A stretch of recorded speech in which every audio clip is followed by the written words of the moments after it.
행정안전위원회는 정인이 사건과 관련해 긴급 현안 질의를 열고 경찰의 초동대처 미흡을 질타했습니다.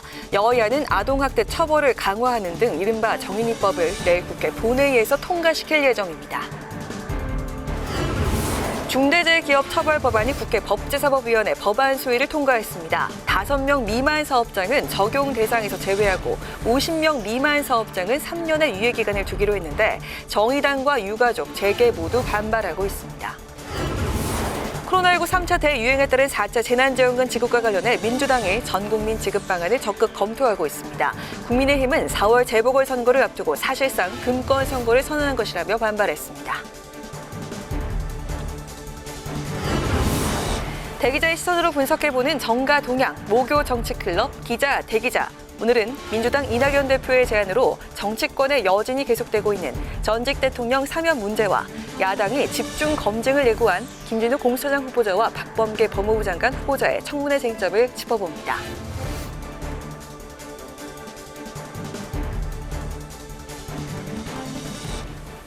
안녕하십니까. 1월 7일 의정 종합뉴스 뉴스엔 시작하겠습니다.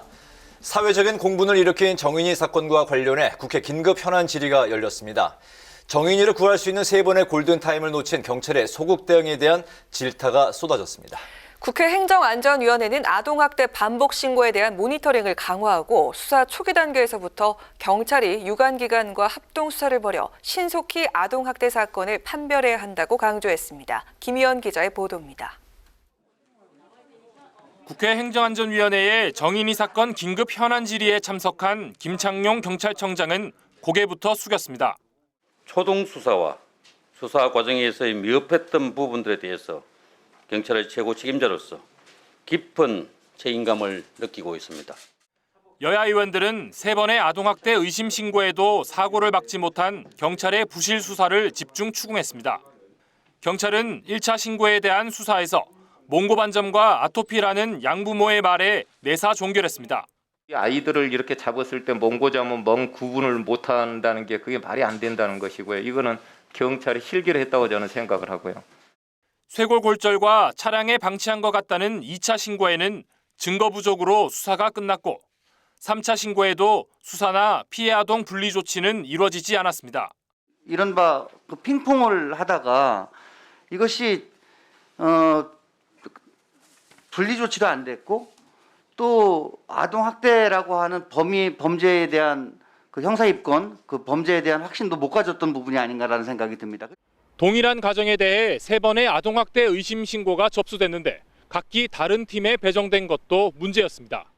왜 세 번의 신고를 전부 다른 팀에서 이것만 기본이 안 돼 있다. 지금 매뉴얼도 따라가지 못한다. 동일 아동에 대한 신고의 경우 동일 팀에서 대응하도록 해야 되는 연속성상에서 조사가 이루어져야 하는 게 상식이라고 보는데 왜 그게 안 걸러졌는지 도저히 상식적으로 이해가 안 됩니다. 김 청장은 이번 달에 700명에 달하는 학대 예방 경찰관을 늘릴 계획이고 신고자가 아닌 피해자 중심으로 사건 배당 체계를 개선해 아동학대 수사의 연속성을 확보하겠다고 답했습니다. 이 밖에 의원들은 아동학대 예방을 위한 경찰의 적극 행정을 위해 면책 규정을 논의할 필요가 있고 구체적인 사례 위주의 아동학대 대응 매뉴얼도 개선해야 한다고 주장했습니다. 국회방송 김희연입니다. 국회 법제사법위원회 법안심사소위에서 여야는 부모가 자녀를 양육하면서 징계할 수 있게 한 자녀 징계권을 삭제하는 민법 개정안을 통과시켰습니다. 개정안은 내일 열리는 임시국회 마지막 본회의에서 처리될 전망입니다. 더불어민주당과 국민의힘은 내일 법안 통과와는 별개로 제2의 정인이를 막기 위해서 정책이나 제도적 문제점을 살펴 보완해 나가겠다는 방침입니다. 보도에 임채원 기자입니다. 국회 법제사법위원회 법안심사소위는 오늘 회의를 열고 부모의 자녀 징계권을 삭제하는 내용의 민법 개정안을 의결했습니다. 민법에는 친권자가 자녀에게 필요한 징계를 할 수 있다고 명시되어 있는데 가해자들이 아동학대를 정당화하는 데 악용됐다는 지적이 있었습니다. 이와 함께 친권자가 법원의 허가를 얻어 가마 또는 교정기관에 자녀를 위탁할 수 있다는 부분도 삭제됐습니다. 민법 개정안은 법사위 전체 회의를 거쳐 내일 열리는 국회 본회의에서 처리될 예정입니다. 더불어민주당은 내일 본회의에서 아동학대 방지법을 처리하는 데 그치지 않고 당 정책위원회 차원의 추가 방지 대책을 만들겠다는 방침입니다. 이와 함께 올해 추가 경정 예산안에 아동학대를 예방 감독하는 인력과 보호시설을 위한 예산을 반영하는 방안도 검토하고 있습니다. 유사한 사건의 발생 시 경찰력 발동을 강화하고 그에 대한 책임도 엄중하게 묻는 동시에 면책 규정도 마련해서 경찰이 적극적으로 역할을 수행하는 제도적 차원에서의 보장도 검토하겠습니다. 국민의힘도 관련법 통과가 시급하다면서 국회 차원의 아동학대 예방과 근절을 위한 대책위원회 구성을 제안했습니다. 국회 차원의 지속적인 논의를 통해 아동학대의 근본적인 원인과 제도적 문제를 모두 찾아내 보완하자는 겁니다. 우후죽순 쏟아지는 관련법 통과도 중요하지만 그에 맞춰 하루속히 아동학대를 원천적으로 뿌리 뽑기 위한 초당적 범대책위원회를 구성할 것을 제안합니다. 이 밖에 민주당은 어제 보건복지위원들이 복지부로부터 아동학대 현황 등을 보고받은 데 이어 여성가족위원들이 정인이 묘지를 찾아 추모했습니다. 국민의힘도 내일 통과되는 아동학대 방지법과 별개로 아동학대 근절 대책을 마련하기 위한 연석회의를 열었습니다. 국회방송 임천입니다. 중대한 인명피해가 발생한 산업재해의 경우 사업주에 대한 형사처벌을 강화하는 내용의 중대재해기업처벌법, 이른바 김용균법이 오늘 법사위 소위를 통과했습니다. 50인 미만 사업장은 적용을 3년 유예하기로 했는데 정의당은 당초 법안 취지에서 크게 후퇴했다며 반발했습니다. 김동길 기자의 보도입니다. 여야는 노동자가 사망하는 산업재해가 발생하면 경영 책임자에게 1년 이상 징역이나 10억 원 이하의 벌금에 처하도록 했습니다. 또 최대 5배 범위에서 징벌적 손해배상 책임을 지도록 했습니다.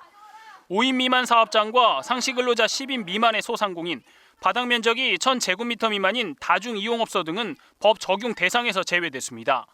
인과관계 추정 조항과 공무원 처벌 특례 규정은 논의 과정에서 삭제했습니다. 마지막 쟁점이었던 중대재해법의 시행 시기는 공포 후 1년으로 하고 50인 미만 사업장에는 3년의 유예 기간을 주기로 했습니다. 정의당은 누더기 합의라며 강력 반발했습니다. 특히 5인 미만 사업장의 산업재해는 전체 사업장의 32%이고 사업체 수도 79.8%를 차지하고 있다며 재해살인 방조 합의라고 비판했습니다. 5인 미만 사업장 적용 재해는 삭제해야 합니다. 대표이사 또는 안전이사가 아니라 대표이사 및 안전이사로 규정하여 기업의 실질적인 경영자가 산재에 책임을 지도록 해야 합니다. 정의당의 이 같은 주장에 대해 백혜련 법사위 법안심사소 위원장은 중대재해법이 지향했던 원청 업체에 대한 처벌을 담고 있다고 반박했습니다. 원청 업체의 경영 책임자가 중대산재에 해당될 경우 5인 미만의 하청 사업장에서 발생한 산재의 경우에도 이 법이 적용된다는 겁니다. 또 경영 책임자 처벌을 명문화한 것은 의미 있는 일이라고 강조했습니다. 사업을 총괄하고 실질적으로 대표하는 사람도 책임질 수 있다. 그 점은 명확하게 하고 논의를 시작했습니다. 민주노총은 심사 과정에서 노동계의 요구가 반영되지 않았다며 재논의를 촉구하며 반발했고 재계도 기업 경영과 산업 현장 관리에 감당하기 어려운 막대한 부담을 준다며 재검토가 필요하다는 입장입니다. 여야 합의안이 나왔지만 입법을 추진해온 정의당과 노동계는 물론 재계도 반대하고 있어 반쪽 법안이라는 지적이 나오고 있습니다. 국회 방송 김동길입니다. 다음 주부터 지급되는 3차 재난지원금과는 별개로 정치권에서는 4차 재난지원금 이야기가 솔솔 나오고 있습니다. 더불어민주당은 전국민 대상 지급에 무게를 싣는 분위기인데 국민의힘은 사실상 금권 선거라고 비판했습니다. 재난지원금을 둘러싼 논쟁이 재점화되는 모습인데요. 이 소식은 김세정 기자가 보도합니다. 민주당 내부에서 4차 재난지원금 편성 주장이 나오고 있습니다. 특히 전국민 지급 방향에 힘을 싣는 분위기인데 현재 소상공인과 자영업자 위주로 지급 중인 3차 지원금만으로는 경제를 살리기 역부족이라는 판단입니다. 피해 계층에 대한 맞춤형 지원이라기보다는 전체적인 경기 진작을 위한 전국민 지원이 가능성이 높거든요. 같은 당 양향자 최고위원 역시 한 라디오 인터뷰에서 정부의 방역 조치를 따라준 국민을 위로하는 차원이라며 4인 가족 기준 100만 원 선의 재난지원금 규모를 제시했습니다. 민주당은 방역과 백신으로 코로나19 확산세가 잦아들면 돈을 풀어 경기 진작을 시도한다는 계획인데 곧바로 선거용 돈풀기라는 비판이 나왔습니다. 국민의힘은 민주당의 전국민 재난지원금 지급 분위기를 경계했습니다. 겨우 한 것이 예산에 3조 원이라는 돈을 갖다가 억지로 확보를 했는데 최근에 와서는 또 갑작스럽게 4차 재난지원금 문제를 갖다가 여당 측에서 거론하고 있습니다. 지난해 예산안 심의 과정에서 국민의힘이 재난지원금 확보를 요구했을 땐 소극적이던 민주당이 아직 3차 지원금도 지급되지 않은 상황에서 4차 지원금을 꺼내든 건 선거용으로 의심할 수밖에 없다는 겁니다. 배준영 대변인은 논평을 통해 국민을 위한 재난지원금이 아니라 돈으로 표를 사겠다는 것이라고 강하게 비판했습니다. 하지만 전국민 재난지원금을 바라는 여론이 높은 점을 고려할 때 결국 표를 의식하지 않을 수 없다는 전망도 나오고 있습니다. 한편 정세균 국무총리는 이재명 경기도지사가 전국민 재난지원금 지급을 건의한 것과 관련해 재정 건전성보다 민생이 중요하지만 급하니까 막 풀자는 건 지혜롭지도 공정하지도 않다고 밝혔습니다. 국회방송 김세정입니다.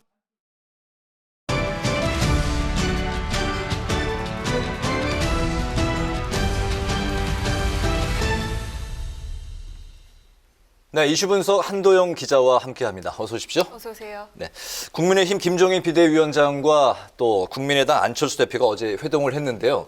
양측 다 이제 신년 인사를 위한 만남이었다고는 하지만 아무래도 단일화를 염두에 둔 것 아니냐 관측이 나오고 있죠. 네, 그렇습니다. 결론적으로 말씀드리면은 이 회동 전후로 양측 입장에 바뀐 건 없습니다. 다만 이 단일화를 위한 이 분위기는 조금씩 조성되고 있다고 볼 수 있겠습니다. 국민의당 관계자는 이 협상에 이 공식 창구가 생기기 전 단계까지 왔다고 말했습니다. 국민의힘도 그리고 단일화에 염두에 둔 이 경선 룰 정비에 나섰는데요. 정진석 공천관리위원장은 어제 이 당내 경선을 100% 일반 시민 여론조사, 즉 국민 경선으로 치르겠다고 말했습니다. 이거는 이 예비 경선을 100% 시민 여론조사로 치르고 이 본 경선은 당원 투표 20%에 시민 여론조사 80% 진행한다는 이 기존 결정을 뒤집은 건데요. 이 국민의힘 당원 투표가 반영되지 않으니까 이 안철수 대표라든지 금태섭 전 의원에게 좀 더 유리해집니다. 이들의 입당을 유도하기 위한 것이라는 분석이 나옵니다. 정진석 공관위원장은 오늘 자신의 SNS에 이 문재인 폭정 종식을 위해 하나가 되어야 한다면서 이 선통합 후 단일화를 제안했습니다. 그리고 김종인 비대위원장도 최근 열린 태도를 보여주고 있습니다. 김 비대위원장은 그제 이 시민들이 단일화를 바라기 때문에 국민의힘도 절대 반대하지 않는다고 했는데 애써 단일화론을 일축해왔던 그동안의 완고한 입장에서 변화를 보였다고 할 수 있겠습니다. 네, 정진석 공관위원장은 입당을 말하고 있는데 김종인 비대위원장은 일단 당내 후보를 키우겠다 이렇게 밝혔죠. 네. 네, 그렇습니다. 이 김종인 비대위원장이 이 안철수 대표 입당에 반대를 하는 건 아니고요. 이 김 비대위원장은 이 단일화가 잘 안 될 수 있으니까 이 자당 후보를 준비하겠다는 겁니다. 김 비대위원장은 이 출마하겠다는 사람이 우리 당에서만 10명 가까이 된다면서 이 다음 달 말까지 이 후보를 확정 짓겠다고 말했습니다. 김 비대위원장은 또 이 3월 초에 단일화 협상을 하겠다고 밝혔는데요. 이 말 살피면은 이 안철수 대표가 국민의힘에 입당하지 않는다는 전제가 있죠. 이 때문에 지금 국민의힘이 안 대표에게 러브콜을 보내고는 있지만 김 비대위원장이 사실은 이 안 대표의 입당 혹은 합당에 큰 기대를 걸고 있지는 않다는 분석이 나옵니다. 그렇다면 이 김 비대위원장의 보관은 어디에 있는가 하면 지난 10월 경선준비위원회 관계자들과 식사를 하면서 역대 단일화 사례를 복기했다고 하는데요. 2011년 서울시장 보궐선거에서 박원순, 박영선 후보의 퍼포먼스 등을 이야기했다고 합니다. 그동안 늘 이 경선의 흥행을 무엇보다 강조하면서 이 특정 후보를 밀어주는 듯한 모습을 극히 경계해오기도 했던 김 비대위원장인데요. 결국은 극적인 단일화로 이 지지율 상승 현상을 누리는 이 컨벤션 효과를 노리는 게 아니겠느냐. 국민의힘, 국민의당 후보 간 1대1 경선 혹은 이 막판 단일화 가능성을 점치는 게 아니겠냐는 그런 분석이 나옵니다. 네네. 단일화 방식에 따라서 이제 여러 가지 또 안이 나오고 있는데 국민의힘 후보들의 입장은 자신의 이제 유불리에 따라서 또 갈릴 것 같습니다. 각각 어떤 입장을 보이고 있나요? 네, 일단은 이 야권 단일화 방안부터 말씀을 드리면 이 세 가지가 있습니다. 이 외부 인사들이 국민의힘에 입당한 다음에 당내 경선을 치르는 방안, 그리고 국민의힘 그리고 국민의당 각각 후보를 정한 다음에 이 단일화를 거치는 방안, 마지막으로 무소속을 비롯한 여러 후보들이 한꺼번에 경선을 치르는 방안입니다. 첫 번째 안, 이 외부 인사들이 국민의힘에 들어와서 경선하는 방안은 이해훈 전 의원 등이 주장합니다. 근데 이 방안의 문제는 일단 현실 가능성이 어느 정도냐 그런 게 있겠고요. 그 다음에 안철수 대표가 입당한다고 해도 이 중도층 지지율은 떨어져 나가지 않겠냐 그런 우려도 있습니다. 그리고 두 번째 안에 대해서는 이 나경원 전 의원이 이 김 비대위원장과 똑같은 이유, 그러니까 단일화가 잘 될지 알 수 없다는 이유로 주장하고 있습니다. 이 안에 대해서는 이 지금까지 누구는 예선전 뛰고 그럼 누구는 결승전 뛰냐 이런 볼멘 소리가 당내에서 좀 나왔는데 최근에 안 대표 지지율이 1위를 기록하면서 들어가는 분위기입니다. 오히려 국민의힘 독자 후보를 먼저 선출해야 지금 안 대표에게 쏠린 일부 국민의힘 지지층을 끌어올 수 있다는 기대가 나오는 걸로 전해집니다. 이 마지막으로 이 당 밖에 공동 경선기구를 만들고 그 안에서 모든 후보가 경쟁하는 플랫폼 경선은 오신환 전 의원 그리고 조은희 서초구청장이 바라는데요. 이 국민의힘 표부터 분산되지 않겠냐 지금 나경원 전 의원 그리고 오세훈 전 서울시장이 반대합니다. 야권은 정말 움직임이 활발한 것 같습니다. 반면 여당 쪽은 어떻습니까? 네, 그 우상호 의원이 지금 서울시장 재보선 출마표를 던진 상태인데요. 그동안 고심을 거듭했던 이 박영선 중소벤처기업부 장관이 최근에 출마하는 것 쪽으로 이 가닥을 잡으면서 이 민주당 경선도 이 경쟁 모드로 경쟁 구도로 접어들 걸로 보입니다. 그리고 또 다른 이 잠재 후보군 중 한 명인 이 박주민 의원은 최대한 빨리 출마 여부를 결론지겠다고 말했습니다. 네. 그리고 오늘 이 민주당 이 재보선 기획단은 오늘 경선룰을 확정했는데 이 권리당원 투표 50% 그리고 일반 국민 여론조사 50% 방식입니다. 네. 오늘 이슈 분석은 여기까지 듣겠습니다. 한도영 기자. 처음에 영화 배운 줄 알았어요. 네. 예. 잘 들었습니다. 고맙습니다. 고맙습니다. 더불어민주당은 국민의힘이 동부구치소 코로나19 집단 감염 사태 책임을 물어 추미애 법무부 장관을 고발한 것은 흠집 내기용이라며 고발 철회를 촉구했습니다. 김태년 원내대표는 잘못에 대한 질책과 문제 개선을 위한 비판은 얼마든지 할 수 있지만 추미애 장관을 고발한 건 검찰을 끌어들여 보복수사를 하겠다는 잔인한 정쟁이라고 비판했습니다.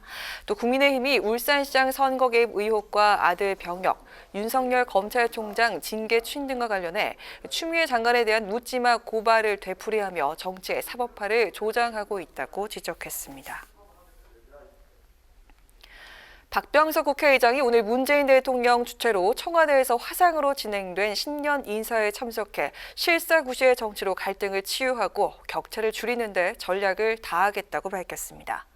박병석 의장은 국민 통합과 격차 해소는 시대적 요구라며 이같이 말하고 통합과 민생, 평화, 안전한 날을 앞당기기 위해 국민 모두 힘내달라고 당부했습니다.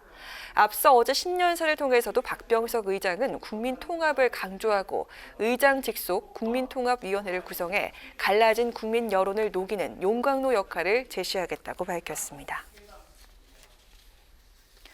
성폭행 의혹이 제기된 국민의힘 김병욱 의원이 당에 부담을 주지 않겠다며 탈당했습니다. 김 의원은 입장문을 내고 결백을 밝힌 후 다시 돌아오겠다고 밝혔습니다. 앞서 보수 유튜브 채널인 가로세로 연구소가 김 의원이 보좌관 신분이었던 지난 2018년에 다른 의원실의 여성 인턴을 성폭행했다는 목격담을 제보받았다는 내용을 방송하면서 논란이 불거졌습니다. 방송 직후 김 의원은 사실이 아니라며 즉각 반박하고 법적 조치를 취하겠다고 밝혔습니다. 국민의힘이 지난해 4.15 총선에서 공천 탈락 후 무소속으로 출마해 당선된 김태호 의원의 복당 신청을 받아들였습니다. 국민의힘은 오늘 비공개 비대위회의에서 김 의원이 지난해 9월 신청한 복당 안건을 의결했다고 밝혔습니다. 당초 무소속 이은재 전 의원의 복당도 논의될 것으로 관측이 됐지만 안건으로 상정되지는 않은 것으로 알려졌습니다. 김 의원의 복당으로 앞서 복당한 권성동 의원을 포함해 지난 총선에서 탈당해 무소속으로 당선된 4명 가운데 2명이 복당했고 홍준표, 윤상현 의원은 아직 복당 신청서를 내지 않았습니다.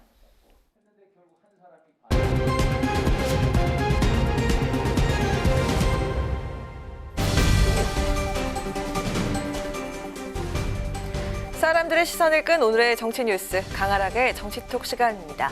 1월 7일 첫 번째 정치톡 만나보시죠. 코로나19 확산으로 어려움을 겪는 국민들이 늘어나자 정치권에서는 전국민 재난지원금 논의가 다시 시작되고 있습니다.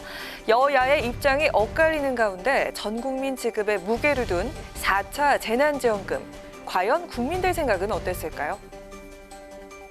국민 10명 가운데 7명가량은 4차 재난지원금의 전국민 지급에 공감한다는 여론조사 결과가 나왔습니다. 리얼미터가 어제 전국 18세 이상 남녀 500명을 대상으로 조사한 결과 코로나19 대응을 위해 4차 재난지원금을 전 국민에게 지급해야 한다는 의견에 공감한다는 응답이 68.1%, 공감하지 않는다는 응답이 30%로 나타났습니다. 세부적으로 보면요, 모든 지역과 연령, 이념, 성향을 가리지 않고 공감한다는 의견이 더 우세한 것으로 조사됐습니다. 특히 더 눈에 띄는 대목은요, 보수 성향에서도 전 국민 재난지원금 지급에 공감한다는 응답 비율이 높게 나왔던 겁니다. 보수 성향자 가운데 60.6%가 공감한다고 응답을 했고 38.5%만이 공감하지 않는다고 답했습니다. 연령대별로는 70대 이상과 20대에서 공감 비율이 70%대를 넘기면서 높게 나타났습니다. 전 국민에게 줄 것이냐, 피해를 입은 국민들에게만 줄 것이냐, 재난지원금 논의 때마다 지급 방식을 놓고 논란이 계속되었습니다. 정세균 총리는 오늘 급하니까 막 풀자는 것은 지혜롭지도 공정하지도 않다며 사실상 선별 지급에 무게를 뒀다고 하는데요. 4차 재난지원금 논의가 어떻게 결론날지는 좀 더 지켜봐야겠습니다. 이어서 오늘의 두 번째 정치톡입니다. 어제였죠. 코스피가 사상 첫 3천 고지를 밟은 데 이어서 오늘도 3천선을 돌파하면서 국내 주식시장이 열린 지 65년, 주가 지수가 발표된 지 40년 만에 코스피 3천 시대가 열렸습니다. 하지만 국민의당 안철수 대표는 오늘 코스피 3천 돌파가 사람들의 절망 투자 덕분이다, 이렇게 언급해서 눈길을 끌었습니다. 어떤 이유일까요? 주식시장의 화랑은 역설적으로 집 살 수 없는 사람들의 절망으로 인한 투자 덕분이었다 해도 과언이 아닙니다. 주식이라도 하지 않으면 영원히 집을 살 수 없다는 불안감이 반강제적으로 국민들을 주식시장으로 내몬 겁니다. 오늘 아침 지도부 회의를 주재한 국민의당 안철수 대표는 최근 코스피가 3천선을 돌파한 것과 관련해서 왜 이렇게 주식이 오르고 있는지 살펴보면 마냥 기뻐할 일은 아닌 것 같다며 서두를 시작했습니다. 그러면서 주식시장의 화랑이 집 살 수 없는 사람들의 절망 투자 덕분이라고 진단했는데요. 정부의 부동산 정책 실패가 국민들의 불안감으로 이어져 주식시장으로 내몰았다는 게 안 대표 분석입니다. 그는 작년 서울 아파트값이 평균 20% 이상 올라서 이제 청년과 서민들이 월급 모아 살 수 있는 서울 아파트는 거의 멸종 상태라고 지적했습니다. 이어 변창흠 국토부 장관 임명을 거론하면서 앞으로도 집값은 계속 오를 것이고 무주택 서민들이 집을 살 수 없을 것이라는 확실한 신호를 보낸 것이라고 주장했습니다. 네, 코스피 3천 시대를 놓고 여야는 엇갈린 반응을 보이며 갑론을박이 이어지고 있습니다. 코로나19가 계속되는 상황에서 너무 낙관적이거나 또 너무 비관적으로 해석할 필요는 없겠지만 가계금융부채 역시 사상 최고치라는 건 상당히 걱정스러운 점입니다. 빚내서 투자한다는 비투가 자칫 우리 경제의 근간을 흔들지 않도록 여야가 함께 대책 마련에 나서야겠습니다. 이어서 오늘의 세 번째 정치톡입니다. 4.7 재보궐선거가 오늘로 꼭 3개월 앞으로 다가왔습니다. 야권을 중심으로 후보들의 출마 선언이 잇따르는 가운데 오늘 또 한 명의 출마 선언이 정가의 이목을 집중시켰습니다. 바로 국민의힘 오세훈 전 서울시장인데요. 그런데 여느 후보들의 출마 선언과는 좀 달랐다고 하는데 과연 뭐가 달랐을까요? 안철수 후보님께 간곡히 제안하고자 합니다. 국민의힘 당으로 들어와 주십시오. 입당이나 합당이 이루어지지 않는다면 저는 출마의 길을 택할 수밖에 없습니다. 오늘 오전 국회에서 기자회견을 연 오 전 시장은 국민의당 안철수 대표를 향해서 국민의힘 입당이나 합당을 촉구하며 만약 안 대표가 들어오지 않을 경우 서울시장에 출마하겠다는 조건부 출마 의사를 밝혔습니다. 오 전 시장은요, 양당의 화학적 결합만이 단일화의 시너지 효과를 극대화시켜 승리 가능성을 최대한 높일 것이라고 강조했는데요. 안 대표가 결단할 경우 자신은 출마하지 않고 야권 승리를 위해서 최선을 다하겠다고 밝혔습니다. 하지만 입당이나 합당이 이뤄지지 않는다면 출마의 길을 택할 수밖에 없다며 서울시장 출마 의지를 내비쳤는데요. 오 전 시장은 자신의 조건부 출마 선언에 대해서 서울시장 보궐선거 후보 단일화 그 자체보다는 그 이후에 치러지는 다음 대선에서의 야권 분열이 더 걱정되기 때문이라고 설명했습니다. 오전 시장에 조건부 출마 선언이 나온 직후에 국민의당 안철수 대표는 후보 단일화와 관련해서 중요한 건 서울 시민들 그리고 모든 야권 지지자들의 공감대라는 원론적인 입장을 밝혔다고 합니다. 오전 시장은 국민의힘 경선 후보 등록이 시작되기 전날인 17일까지 명확하게 답을 달라 이렇게 시한을 제시했습니다. 과연 오전 시장은 서울시장 출마를 접게 될까요? 하게 될까요? 지금까지 강아랑의 정치톡이었습니다.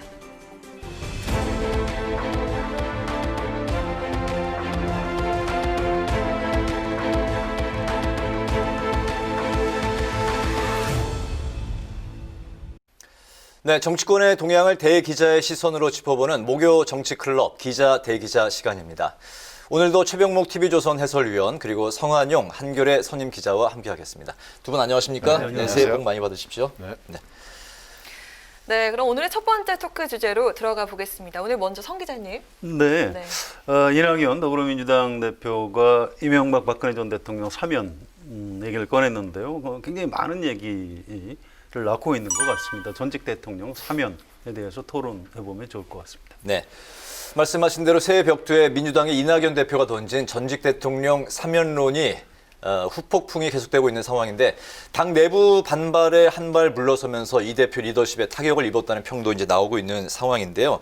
일단 이 대표가 사면론을 꺼내든 게 정치적 카드냐 아니면은 국민 통합을 위한 진정성 있는 발언이었냐 이게 갈리고 있는데요. 어떻게 생각하십니까? 두 가지 다라고 봐야죠. 이낙연 대표가 이제 원래 동아일보 기자 출신 정치인이죠.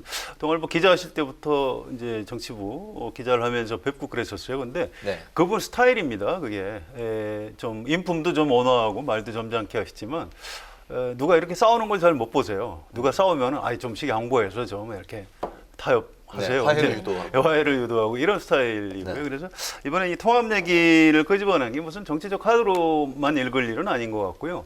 1월 1일 날 연합뉴스 회견하기 전에 이미 신년사에서 좀 사회 갈등을 완화하고 국민 통합을 이루어야 한다 이런 얘기를 먼저 꺼냈습니다. 그래서 예고편도 있었고요. 그래서 그 나름대로 이제 진정성이 꽤 있었다고 봐야 될 겁니다. 이걸 다른 정치인이 뭐 지지도가 떨어지니까 꺼냈다고 그러면 좀 의심을 해봐야 되지만 다른 사람이 아니라 이제 이낙연이라는 어떤 원래 통합의 정치인 정책 노선도 좀 온건 중도 보수 정도라고 보는 게 더 맞을 겁니다. 이런 사람이 이제 통합 얘기를 꺼냈기 때문에 정치적인 이해 득실만으로 따질 일은 아니라고 생각합니다.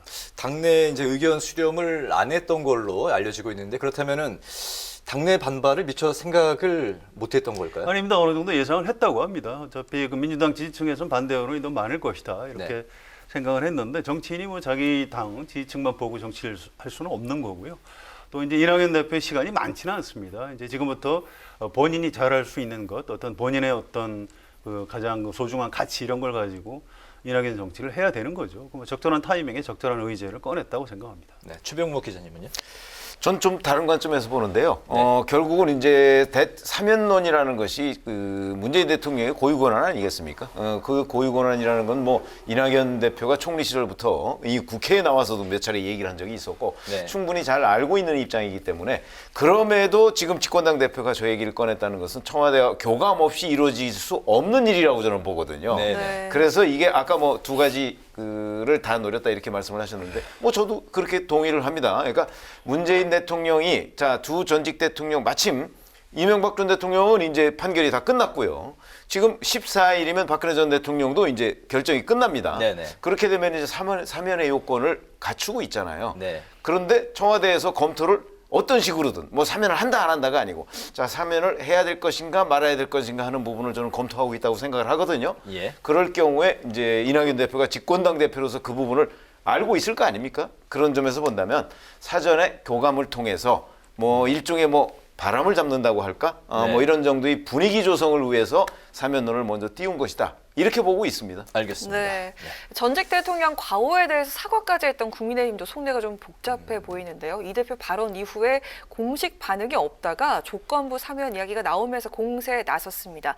근데 김종인 위원장과 주호영 원내대표 반응이 좀 온도차가 있다고 봐야 할까요? 어떻게 볼까요? 그렇죠. 왜 그러냐면 사실은 그 사과를 주도한 사람은 김종인 비대위원장이잖아요. 근데 주호영 원내대표는 동의는 했지만 거기에 대해서 뭐 흔쾌히 특별히 마음에서 우러나는 동의를 한 것 같지는 않아요. 왜 그러냐면 본인의 지역구인 대구 경북 지역에서는 아무래도 뭐 사면을 훨씬 뛰어넘어서 그러니까 죄를 물었던 부분을 뛰어넘어서 죄가 없다고 생각하는 유권자들이 많이 있거든요. 그 지역에는 아마 그런 것도 의식하지 않을 수가 없었을 것으로 보고 그런 점에서 본다면 초반에 반응이 좀 어정쩡했죠. 그러다가 이제 뭐 조건부 사면 얘기가 나오니까 이걸 가지고 자꾸 뭐 정치적으로 카드로 활용하는 것 아니야 하는 생각이 앞서니까 아마 주호영 원내대표는 그에 대해서 반발한 것으로 이렇게 저는 이해하고 있습니다. 네네. 성환영 기자님께서는요?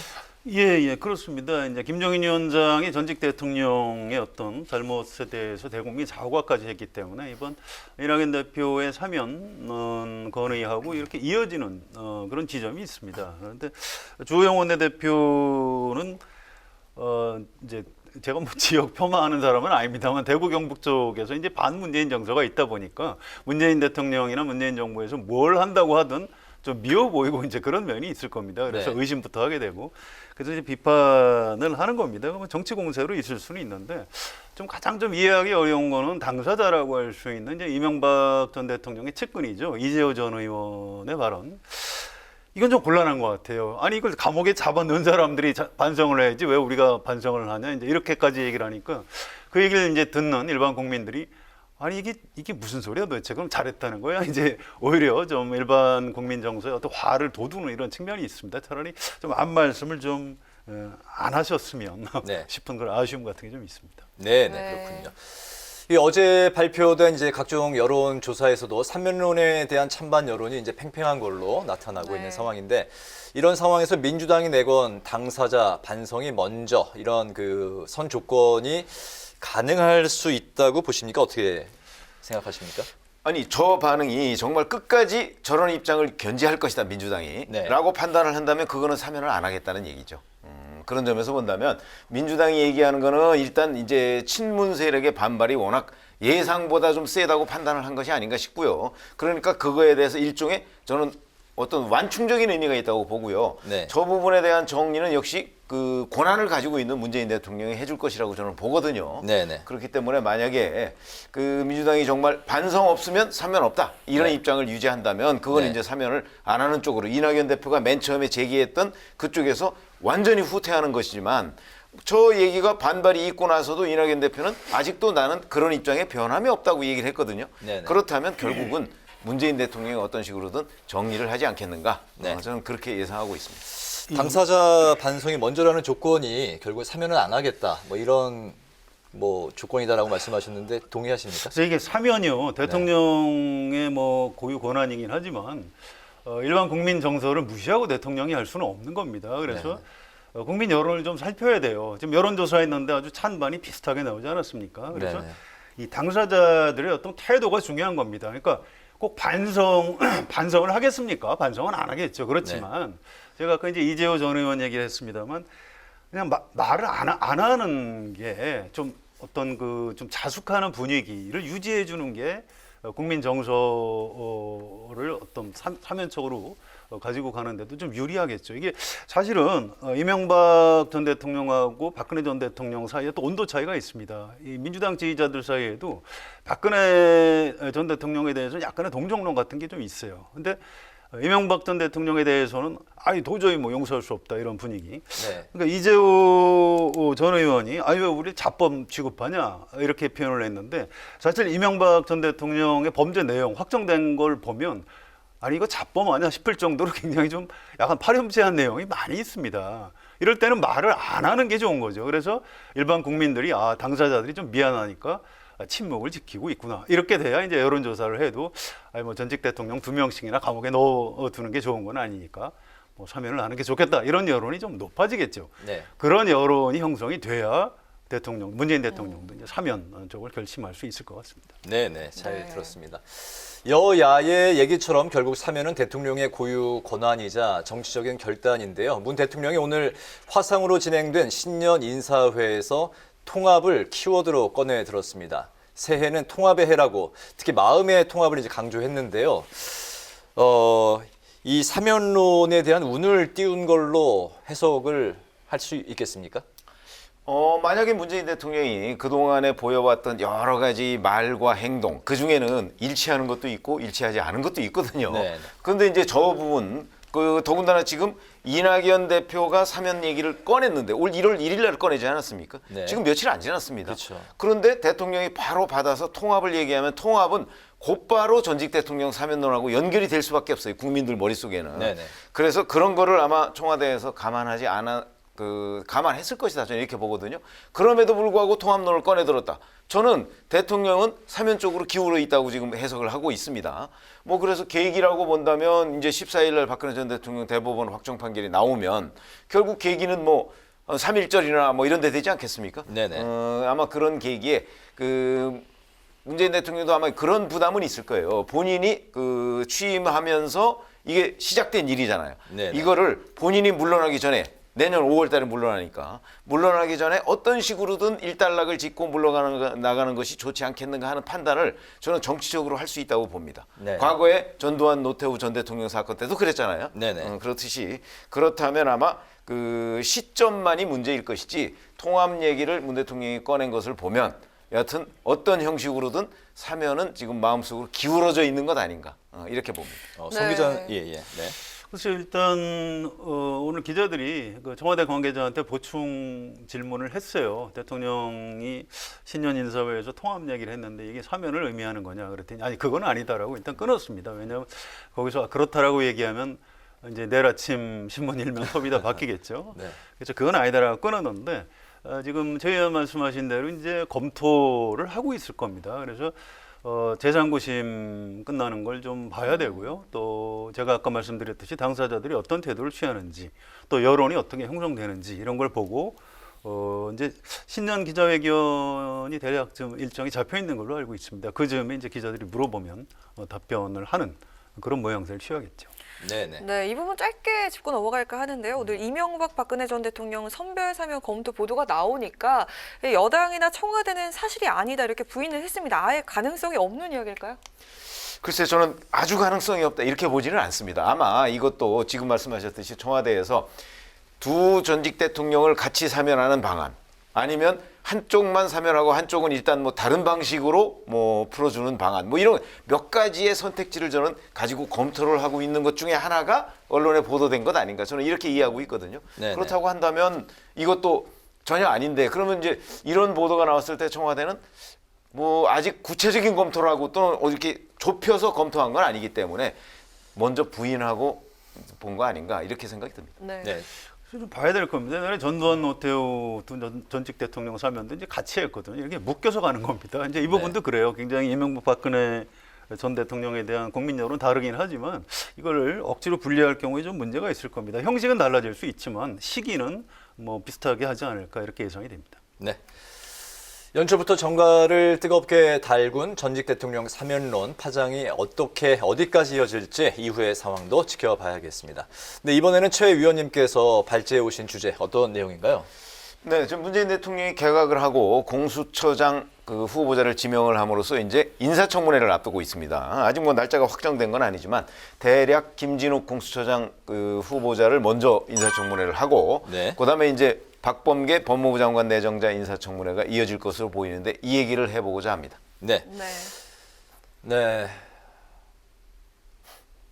지난 연말 문 대통령이 세 개 부처 개각과 함께 초대 공수처장 후보자를 이제 지명을 했는데요. 이번 주 월요일에 김진욱 공수처장 후보자 그리고 어제 박범계 법무장관 후보자와 한정혜 환경부 장관 후보자 인사청문 요청안이 국회에 접수가 됐습니다. 야당은 김진욱, 박범계 두 후보자 검증에 집중하는 모습인데요. 이유가 뭐라고 생각을 하십니까? 네, 김진욱 공수처장 후보자의 경우에는 조금 다르죠. 이제 야당은 지금까지 공수처 자체에 대해서 좀 부정적이지 않았습니까? 그러니까 아마 공수처 출범을 좀 저지하는 쪽에 그 목표를 두고 김진욱 공수처장 후보자에 대한 검증에 들어갈 있는 것으로 보이고 박범계 후보자의 경우에는 좀 법무장관이 이제 지금까지 추미애 법무부 장관이 현재 아직은 현재 재임 중이니까 박범계 후보자의 경우에는 뭐 동료 의원이기는 하지만 여튼 그동안 법무부가 워낙 중요한 부서라고 이제 판단을 하고 그러다 보니까 아마 낙마를 시킬 수 있으면 좀 시켜보겠다 이런 의미로 그 박범계 후보자에 대한 검증을 벼르고 있는 것이 아닌가 이렇게 생각이 듭니다. 네네. 인사청문회에서 이제 국회에서 철저하게 검증을 해야 되고요. 특히 이제 야당이 그 역할을 해야 되는 겁니다. 그런데 이게 좀 의문이에요. 지금 야당 의원들 전투력이 그 정도 되는지 잘 모르겠어요. 지금까지 역대 문재인 정부 인사청문회에서 야당에서 제대로 문제 제기를 해서 낙마시킨 사례가 과연 얼마나 있는지 잘 모르겠어요. 오히려 언론 쪽에 의혹 제기로 낙마한 사람이 훨씬 많은 것 같아요. 또 지금 김진욱 공수처장 인사청문회가 좀 굉장히 첨예하죠. 그런데 야당에서는 이제 이 정치적인 중립성 부분을 많이 문제를 삼으려고 애초에 생각을 했죠. 문재인 정부가 공수처를 이용해서 뭐 정권을 뭐 호위할 것이다 이런 정치 공세를 했기 때문에. 그런데 최근에 이제 변협 회장이 이제 이 김진욱 후보자에 대해서 좀 얘기를 자세히 했어요. 이분이 그 대한변협에서 추천을 했는데 바로 그 정치적인 중립성 부분이 가장 뛰어난 사람이다 이렇게 얘기를 했고요. 네.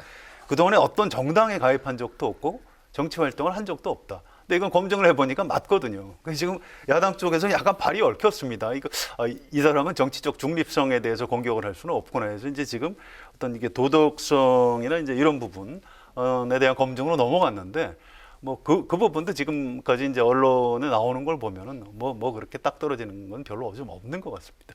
네. 네, 먼저 김진욱 공수처장 후보자 이 거론되고 있는 문제들 한번 살펴볼까 하는데요. 야권에서는 12억 전세 그리고 위장 전입 의혹 그리고 주식 거래 의혹 이런 문제들을 거론하고 있습니다. 후보자로서 문제가 될 결정적인 사안이 있을까요? 그러니까 이분이 재산이 18억이에요. 근데 그 중에 12억이 대치동 전세 자금입니다. 네. 거의 뭐 그 유리알처럼 투명한 재산을 가지고 있는 분이고요. 이분이 이제 그 판사 생활도 좀 했고.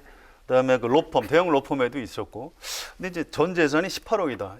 이게 많은 것 같지는 않아요. 오히려 그 국민의힘에서 추천했던 분들 재산이 훨씬 더 이분보다는 뭐 3배에서 7배 정도 많은 사람들이었다고 합니다. 그래서 뭐 별 문제가 없는 것 같아요. 그다음에 이제 주식 거래를 혹시 뭐 미공개 정보를 이용해서 편법으로 사들인 것 아니냐. 이건 이제 인사청문회에서 본인이 이제 밝히겠다 이렇게 얘기를 했습니다. 코넥스라고요. 초기 중소기업을 위한 주식 시장이 있는데 거기서 이제 거래되고 있는 상태였다. 이제 이런 얘기를 합니다. 이런 부분에 자신이 없으면 공수처장을 하면 안 되는 거죠. 근데 이 부분은 이제 인사청문회를 좀 지켜보면 명백하게 좀 가려질 것 같습니다. 네, 문제가 될 사안이 있을까요? 일단 뭐 위장 전입 부분은 이제 본인이 시인을 했잖아요. 근데 이제 위장 전입은 그 당시에 뭐 교육제도나 뭐 부동산 그 청약제도 뭐 이런 것들 때문에 아마 거의 피해갈 수 있는 후보자가 별로 많지는 않을 거예요. 그래서 그 부분은 사과하면은 대략 그냥 넘어갈 정도. 그러니까 낙마할 사유 정도는 아니라고 저는 보는데 이 미공개 정보를 이용한 주식 취득 의혹 이 부분은요. 그 사실은 이게 제3자 배정 방식이라는 걸로 배정을 받은 거거든요. 그러니까 특수관계인한테 보통 그 배정하는 형식이에요. 주식을, 증자를. 그런데 문제는 이제 그 하버드 대학 로스쿨 다닐 때 원래 그 회사, 문제가 되고 있는 회사, 그 회사의 오너도, 대표도 그 하버드 대학의 연구교수로 있었거든요. 그래서 1년 정도가 겹쳐요. 네. 하버드 대학에 있었던 것이. 그러면 혹시 이렇게 아는 사람을 통해서 제3자 배정 방식으로 그 주식을 취득한 것 아니냐. 근데 문제는 그 주식을 취득하고 난 이후에 코로나 진단 키트를 만드는 회사와 합병을 하거든요. 네. 그러니까 이거를 사전에 알고 주식을 취득한 거 아니냐. 요게 이제 핵심인데 그 부분은 뭐 본인이 인사청문회를 통해서 답변을 하겠다고 하니까 답변을 한번 들어보고 만약에 이게 의혹이 사실이라면 이거는 범죄거든요. 그렇기 때문에 그 부분은 그 의혹이 사실이냐 아니냐 하는 걸 규명하는 절차가 있어야 되겠다 이렇게 생각을 합니다. 네. 박범계 장관 후보자의 경우는 재산 신고 누락, 고시생 폭행 의혹, 측근 비리, 또 권원 유착 의혹 등이 이제 거론이 되고 있는데 야당에서는 이 장관에 대한 이 청문회가 아니고 법의 심판을 받아야 될 사람이다 이러면서 이 낙마에 대한 의지를 강하게 비추고 있는데 하지만 또 이제 결국 청문회의 현역 불패 이 신화를 이어가지 않겠냐, 뭐 이런 이제 관측도 나오고 있습니다. 어떻게 관측하십니까? 글쎄요, 지금 고시생 폭행 의혹은 현재 이제 뭐 고발을 한다고 하고 뭐 이런저런 얘기들이 있습니다만은 진실 공방 차원이에요. 그 다음에 이제 그때 뭐 요즘에 문자를 새로 쓴 것이 아니고 그 당시에 그 폭행 당했다고 주장하는 고시생들이 문자를 보낸 게 있어요. 그런 것들을 보면 상당히 사실에 근접해 보이기도 하는데, 자, 그러면 이제 그 부분에 대한 조사가 뭐 이루어지지 않겠습니까? 이루어졌을 때 과연 그럼 그것만 가지고서 법무장관을 하지 못해야 할 정도의 이유가 되느냐? 이 부분은 이제 조금 정무적 판단이 좀 필요하다고 보거든요. 그리고 이제 패스트트랙과 관련한 그 어떤 폭행 의혹은 그 당시에 뭐 여야가 뭐 막 그 엉켜서 이렇게 공방을 벌이는 과정에서 있었던 일이기 때문에 그 부분도 또 뭐 결정적인 낙마 사유다 이렇게 얘기하기는 어렵고요. 그러면 지금까지 드러난 이 정도의 일 가지고서 아마 청문회를 통해서 본인이 뭐 사과를 한다든가 뭐 이런 식으로 하면 충분히 넘어갈 수 있는 사안이 아닌가, 저는 그렇게 봅니다. 새로운 게 나타나지 않으면. 그렇군요. 예. 어떻게 보십니까? 근데 이분이 이제 정치를 벌써 오래 한 분이에요. 그래서 결정적인 하자가 있었으면 이미 국회의원이 안 됐을 겁니다. 꼭 동료 의원이 봐주기 때문에 넘어갈 거다, 뭐 이런 의미의 현역 불패가 아니고요. 사실 현역 국회의원들은 어느 정도 이미 기본 검증을 거친 사람들이에요. 그래서 낙마할 사유는 없을 거라고 저는 생각이 되고요. 2016년에 고시생들이 이제 집 앞에 찾아와서 멱살 잡고 실랑이를 했다. 아니 그럼 그때 경찰에 신고해서 입건을 했어야죠. 지금 2021년입니다. 5년 전 걸 가지고 뒤늦게 그 무슨 뭐 범죄 행위다. 그건 말이 안 되는 겁니다. 무슨 국회의원이 무슨 대단한 특권입니까? 그때 당사자가 폭행 당했다고 그러면 경찰에 신고를 했어야죠. 뒤늦게 이렇게 들고 나오는 거는 뭐 누가 봐도 이게 정치 공세라고 봐야 되고요. 이건 말이 안 되는 겁니다.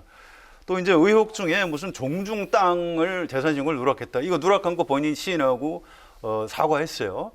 송구스럽다고. 근데 청와대 비서관 할 때는 있었던 겁니다. 신고를 했던 건데, 이 종중 땅이라는 게 이게 개인 재산이 아니에요. 재산 가치도 한 3천만 원어치밖에 안 되는데, 종중에서 이렇게 어떤 지분을 여러 개로 나눠서 그 중에 이제 일부 가지고 있는 거고, 이걸 본인의 재산으로 아마 보좌관이 정리할 때 빠뜨렸다는 그 말이 맞을 겁니다. 그래서 이걸 가지고 무슨 뭐 범죄이다 이렇게 얘기하는 거 참 곤란한 것 같아요. 이제 박범계 의원이 평소에 야당 의원들한테 좀 약간 모질게 대한 게 있어요.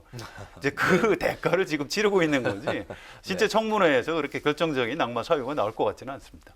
그렇군요. 네, 마지막으로 두 분의 한 줄 논평 드리면서 마무리하겠습니다. 오늘 먼저 최 의원님부터 할까요? 네, 저희가 전반에 사실은 이낙연 민주당 대표의 사면론 가지고 얘기를 했었는데 그 사면론의 의도가 뭐냐, 문제를 제기한 뭐 이런 거를 저희가 분석하지 않았습니까? 그래서 오늘은 사면 건드린 집권당 대표 궁금하다. 이걸로 제가 한 줄 논평을 대신하겠습니다. 알겠습니다. 저는 이제 사면론 때문에 어떤 우리나라 대통령제에 대한 약간 근본적인 의문 같은 걸 다시 한번 좀 갖게 됐습니다. 저 개인적으로는 사면해야 된다고 봐요. 전직 대통령들이 아무리 잘못이 있다고 해도 전직 대통령 두 사람을 감옥에 넣은 나라가 과연 뭐 전 세계 무대에서 국격이 있다고 얘기할 수 있는지 참 의문이 있어요. 그래서 그 시기가 문제이지 언젠간 이제 사면을 해야 될 걸로 보는데요. 이런 겁니다. 자동차가 자꾸 사고가 나요. 뭐 급발진 사고도 나오고 브레이크도 안 듣고. 그럼 이 자동차 자체에 결함이 있다고 봐야 되는 거지. 이게 맨날 운전 미숙이라고 얘기하면 안 되는 겁니다. 우리나라 대통령제가 비슷해요. 아주 뛰어난 사람을 뽑아서 대통령을 맡긴다고 해도 성공할 것 같지가 않습니다. 전 그래서 이 기회에 국무총리 추천제라든가 이렇게 대통령 권한을 좀 분산시키는 쪽으로 좀 개헌, 권력구조 개편을 해야 되지 않나 이런 생각을 합니다. 그래서 오늘 한 줄 논평은 우리나라 대통령제 이제 좀 고칠 때가 됐다 이렇게 하고 싶습니다. 네, 잘 알았습니다. 오늘 말씀 감사합니다. 목요 정치클럽 기자 대기자, 지금까지 성완용 한겨레신문 선임 기자, 최병묵 TV조선 해설위원과 함께했습니다. 두 분 말씀 감사합니다. 고맙습니다. 고맙습니다. 강력한 한파에 전국이 꽁꽁 얼어붙었습니다. 기온이 더 큰 폭으로 떨어지면서 내일 아침 5년 만에 가장 춥겠는데요. 서울의 아침 기온이 영하 18도, 체감 온도는 영하 25도까지 크게 떨어지겠습니다. 네. 오늘 어제 또 내린 눈으로 도로마다 얼어있는 구간이 이제 많이 있는데요. 보행자 낙상 사고 또 차량 안전에 각별히 주의하시기 바랍니다. 오늘 뉴스에는 여기서 마치겠습니다. 시청해주신 여러분 고맙습니다.